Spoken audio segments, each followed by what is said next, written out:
Fala pessoas, muito bem-vindos ao canal Matemática Sem Limite. Eu sou o professor Portugal e esse vídeo ele faz parte de uma playlist de geometria plana. Então, se você não viu os vídeos anteriores, vai aparecer o link da playlist aqui na descrição e nos cards. E principalmente, se você não viu o vídeo anterior, dá uma olhada. Hoje nós vamos falar de sevianas e pontos notáveis no triângulo. É muito importante o vídeo anterior, porque diz respeito sobre a definição de triângulos, as ideias iniciais de triângulo. Show? Bom, dito isso, vamos lá. Claro, já sabe, né? Deixa aquele like, compartilha com seus colegas e assina o sininho, porque como a gente está lançando aquela playlist, assim que lançar um vídeo novo, você vai ser notificado. Bom, vamos lá, olha só. A aula de hoje é a aula sobre sevianas e, consequentemente, pontos notáveis. Primeiro, qual a ideia geral de seviana? Seviana é qualquer segmento que saia de um vértice do triângulo, ligue no lado oposto ou ao prolongamento desse lado oposto. Em outras palavras, é qualquer segmento que tenha como origem um vértice e que ele esteja disposto de maneira não paralela ao lado oposto. Tá? Então tem um segmento, se ele não for paralelo ao lado oposto, você pode chamar ele de seviana. Ok? Então olha só. Vamos considerar esse triângulo aqui. Por exemplo, tracei esse segmento aqui. Esse segmento é um exemplo de seviana. Ele saiu de um vértice, esse vértice aqui de cima, ligou no lado oposto. Exemplo de seviana. Ah, Portugal, posso ligar lá no cantinho? Pode, ó. Esse cara aqui também é seviana. Posso ligar do lado de fora? Claro que pode, ó. Opa. Tá ligado aqui já do lado de fora esse segmento aí, também um exemplo de uma seviana. Ok? Tranquilo? Portugal, mas eu posso fazer só nesse vértice de cima? Não, ó, deixa eu escolher esse vértice aqui para fazer seviana. Tracei aqui, eu tenho um exemplo de seviana. Se eu traçar desse vértice aqui para cá, também exemplo de seviana, né? Claro, seja camarada aí, vamos considerar isso aí segmentos de reta, não com essa curva aí que eu estou desenhando. Beleza? Mas essa é a ideia por trás. Qualquer segmento que saia de um vértice, ligue no lado oposto ou no prolongamento, você pode chamar de seviana. Então, se você reparar, como você pode falar de qualquer segmento, você está falando de uma infinidade de segmentos. Então, não faz sentido você ficar estudando todos eles um a um. Então, a gente vai retirar só os importantes, por assim dizer, e vamos dar uma olhada em cada caso, ok? Então, o primeiro caso é o caso da altura. A altura ela é dita uma seviana perpendicular, portanto, forma ângulo de 90 graus. Então, ó, vamos considerar esse triângulo aqui como exemplo. Vou chamar ele de um triângulo de vértices A, B e C. Percebe que essa altura aqui, ela formou um ângulo de 90 graus aqui embaixo. Formou um ângulo de 90 graus aqui embaixo. Então, do A até esse ponto aqui, vamos chamar de um ponto P, por exemplo. O AP, como é perpendicular ao lado, você vai chamar de altura, raciocínio análogo para os outros dois lados. Cada triângulo possui 3 alturas, ok? A gente já vai falar que essa altura não necessariamente está do lado de dentro, mas sempre são 3 alturas. E principalmente, essas alturas sempre se encontram. Olha só, nesse triângulo aqui que a gente desenhou, esse cara é ponto de encontro. Esse ponto de encontro recebe um nome muito específico, ortocentro. Ok? Ortocentro é o encontro das alturas.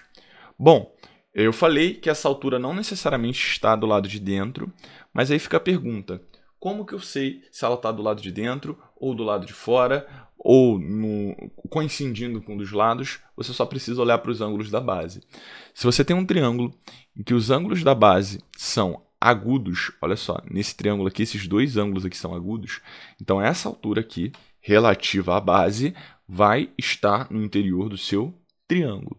Se você tem um ângulo agudo e um ângulo reto, a altura está coincidindo com um dos lados. Se você tem um ângulo agudo, está aqui, e um ângulo obtuso, olha só, a altura vai estar do lado de fora, ok? Então, para você analisar cada altura, basta você olhar os ângulos da base. Percebe que eu não estou falando de triângulos acutângulos, retângulos e obtusângulos, porque mesmo os obtusângulos, eles vão possuir uma altura que ela é interna, ok? Se você pensar num obtusângulo com esse lado aqui como parâmetro, essa altura aqui, essa perpendicular vai estar do lado de dentro. Então, é importante você olhar para os ângulos da sua base, ok? Se os ângulos da base forem agudos, a altura está do lado de dentro. Se for reto, a altura está coincidindo com o lado. Se for obtuso, a altura está do lado de fora. Então, eu consigo pegar essas informações, juntar, para concluir uma parada maneira sobre o ortocentro. Bom, imagina o seguinte. Num triângulo acutângulo, essa ideia de terem dois ângulos agudos em cada base, ela vale para todo o triângulo, porque os três ângulos são agudos. O que acontece com o ortocentro nesse cara? Esse ortocentro, ele está interno. Por quê? Porque essa ideia ela aparece para os três lados, para os três vértices. Se por acaso você tem um triângulo retângulo, o que acontece com o ortocentro? O ortocentro ele vai coincidir com o vértice. O ortocentro ele está no vértice se o teu triângulo for retângulo. Ó, uma altura está aqui, a outra ela vem para cá e a terceira ela vem para cá. Aonde que elas se encontraram? No vértice, ok? Deixa eu apagar isso aqui. Esse camarada, esse ortocentro se encontra no vértice somente se esse cara for retângulo. Se ele for obtusângulo, ele está do lado de fora. Opa. Obtusângulo. O ortocentro, ele é externo. Ok? Deixa eu levantar aqui um pouquinho. O ortocentro ele está externo sempre que a sua altura for do lado de fora. Então é interessante essa relação que você consegue até julgar o seu triângulo em acutângulo, retângulo, obtusângulo, só tendo informação sobre as alturas. Se tiver alguma do lado de fora, então ele é obtusângulo. Pelo menos uma do lado de fora, então ele é obtusângulo.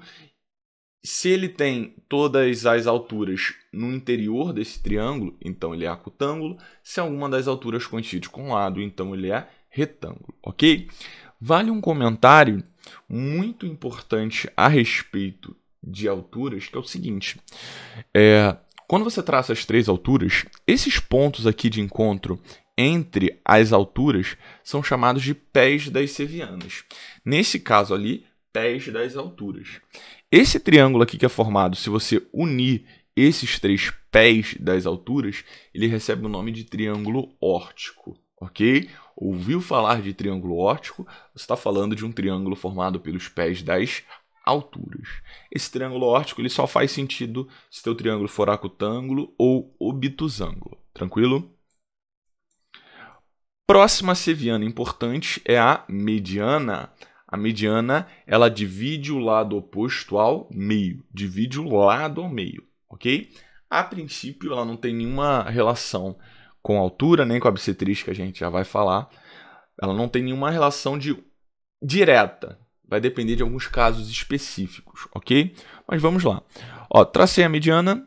Em vermelho, dividi esse lado em dois segmentos iguais. Em laranja, dividiu esse lado aqui também em dois segmentos iguais. E, por último, em amarelo, dividiu esse lado aqui em segmentos iguais também. Ok? Essas medianas, elas têm por obrigação, né? Você vai dividir o lado oposto ao meio. Então, para ser ao meio, só pode estar no interior do seu triângulo. Não dá para estar do lado de fora e dividir ao meio. Ok? Então, essas medianas elas são sempre internas e elas sempre se encontram. Se encontram em que ponto? Esse ponto aqui, ok? O ponto G na matemática, ele recebe o nome de baricentro, ok? O baricentro a gente costuma representar pelo ponto G, ele está sempre no interior do triângulo e ele é o ponto de encontro das medianas. Show de bola? Uma relação muito importante do baricentro, divide cada mediana numa razão 2 por 1. Ou seja, vamos pensar num triângulo ABC. Um triângulo ABC. O que eu estou falando aqui do A até o G é sempre o dobro do G até o M. Então, um exemplo prático, se aqui vale 5, aqui tem que valer 10. Ok? O baricentro sempre divide uma mediana numa razão 2 por 1. Se você quiser generalizar, você diz que aqui vale x e aqui vale 2x. Que aqui vale K e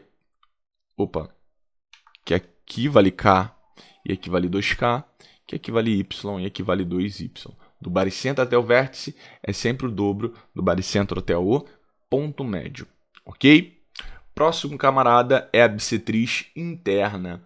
Bom, a bissetriz, a gente falou a respeito dela na primeira aula, na aula de ângulos de elementos primitivos, a gente já falou sobre a bissetriz. Ela tem a obrigação de dividir o ângulo ao meio, ok? Mas se dividir o ângulo ao meio e você continuar prolongando esse segmento, ele vai acabar coincidindo com o lado oposto, então cumpre perfeitamente a ideia de seviana. Então, olha só, o que eu estou te falando é que aqui você tem um ângulo aqui na base que ele foi dividido em dois caras congruentes, então alfa e alfa. O ângulo lá de cima também foi dividido em dois congruentes, então ó, θ e θ. E por último, esse ângulo aqui de baixo também dividido em dois congruentes, beta e beta. Ok? Você também vai possuir três bissetrizes, e essas bissetrizes também têm de ser internas. Show? O ponto de encontro dessas bissetrizes, elas também têm que se encontrar. Esse camaradinho aqui é o I, que a gente costuma usar. Ele é o incentro. E o incentro, ponto de encontro das bissetrizes, ele é sempre equidistante aos lados. Dá até para a gente fazer uma demonstração rapidinha desse camarada, que é o seguinte, estou falando que ele é equidistante aos lados, né? Então a distância, sempre que você está falando de distância, você está falando da menor possível, então ela é perpendicular. Então, ó, quando você traça aqui uma distância, ângulozinho de 90, quando você traça aqui uma distância, forma um ângulozinho de 90. Por que você tem a garantia que essas distâncias são iguais? Porque esse triângulo aqui que vai formar com o incentro, com esse pontinho aqui do lado, e este vértice, ele é igual ao triângulo que forma com o incentro, com esse vértice e com esse cara. São triângulos congruentes, ok? Por consequência, o lado, né, essa distância aqui, ela é a mesma. E a gente chama ela de Rzinho, ok? Então, se eu traçar para cá, também vale Rzinho, ok?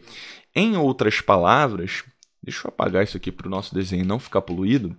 Em outras palavras, se você jogar uma circunferência aqui dentro, o centro dessa circunferência vai ser o incentro.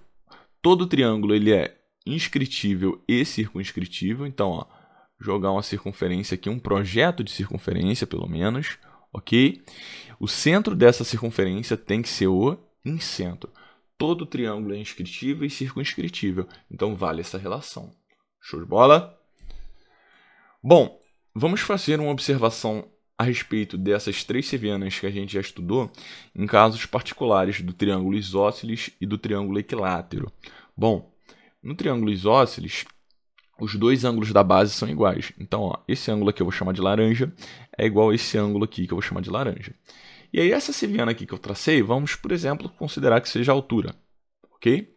O que vai acontecer? Eu tenho um ângulo de laranja e um ângulo de 90 nesse triângulo da esquerda. Vou te chamar um ângulo de preto ali em cima, ok? Do outro lado eu tenho um ângulo de laranja e um ângulo de 90. Então, por consequência, para a soma também dar 180, o outro ângulo também tem que ser preto, tem o mesmo valor do outro. Então, percebe o seguinte, vamos chamar esse ângulo aqui de θ, e esse cara de θ, só para facilitar a nossa vida, percebe que deu o mesmo valor.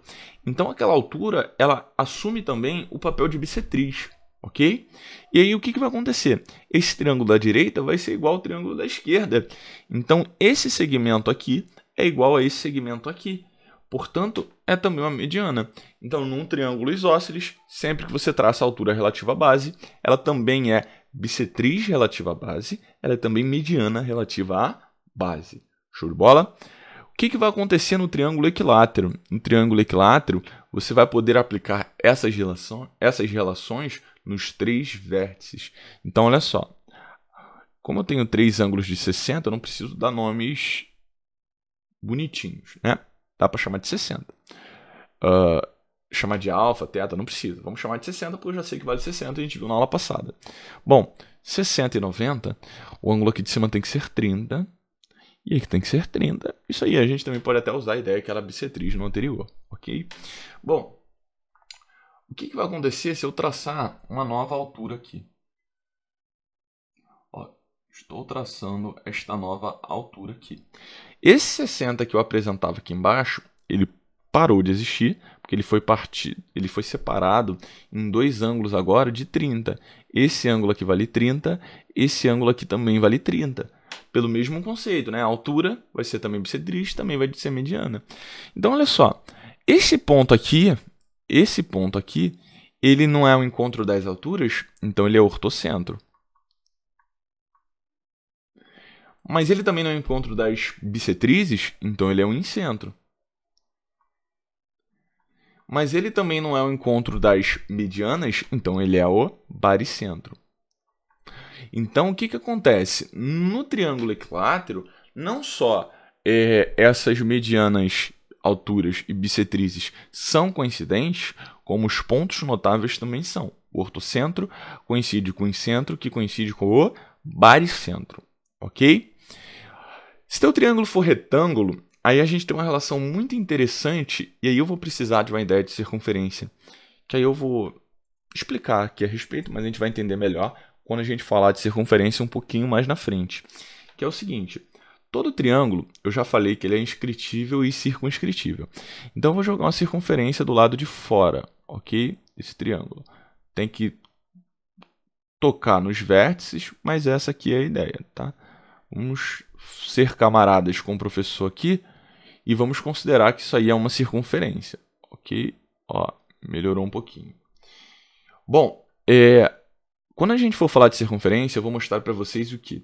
Que todo triângulo retângulo que está inscrito na circunferência, ele tem o diâmetro como a sua hipotenusa.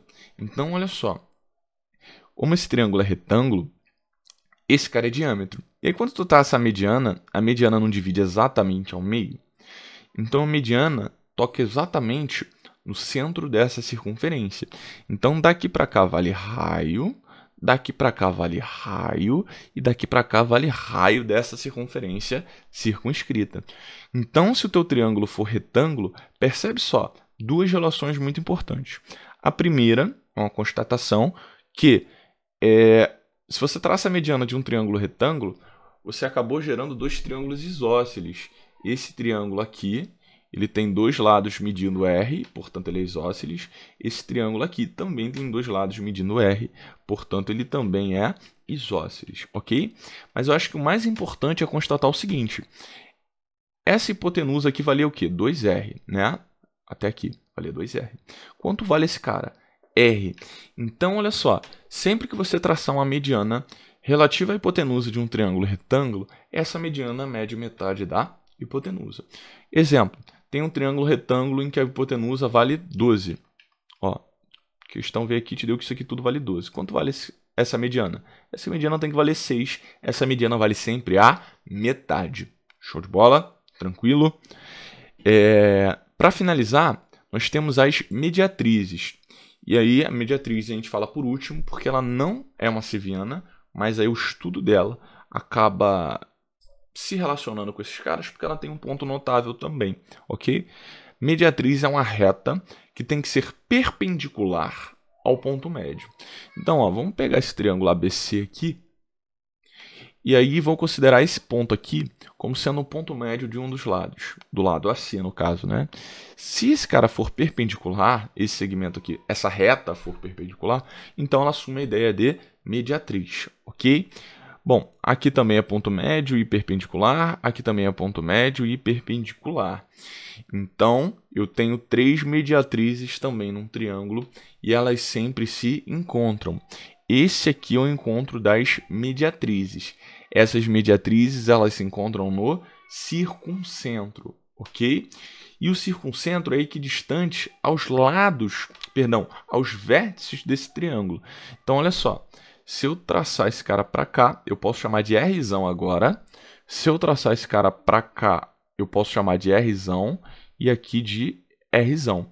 Em outras palavras, eu consigo jogar uma circunferência do lado de fora desse triângulo, ok? Ó, tocando nesses vértices, cumpriu a ideia de circunferência, ou pelo menos um projeto de circunferência, beleza? E esse ponto aqui tem a obrigação de ser o centro dessa circunferência, tranquilo? Bom, então vou fazer o seguinte, vou voltar um pouquinho aqui no nosso conteúdo para falar a respeito desse cara aqui no triângulo isósceles. Percebe o seguinte, não tocou no ponto médio? Não é perpendicular? Se você prolongar aqui, ela vai cumprir a ideia de mediatriz também. E aqui a mesma coisa. Então esse ponto aqui, ele também assume a ideia de circuncentro. Tranquilo? Mas aí você está prolongando, né? Então aquela seviana ali, na verdade, ela é uma parte de uma reta que você vai chamar de mediatriz, ok? Pessoas, essas são as nossas ideias iniciais, pelo menos, de sevianas de triângulo. E esses são os pontos notáveis no seu triângulo, ok? Fiquem ligados, vou fazer uma aula só de exercícios no triângulo, então deixa o like se você gostou do conteúdo, preencha aí o sininho, assina, não sei como é que se fala, mas a gente se encontra nas próximas aulas, tranquilo? Forte abraço, tamo junto!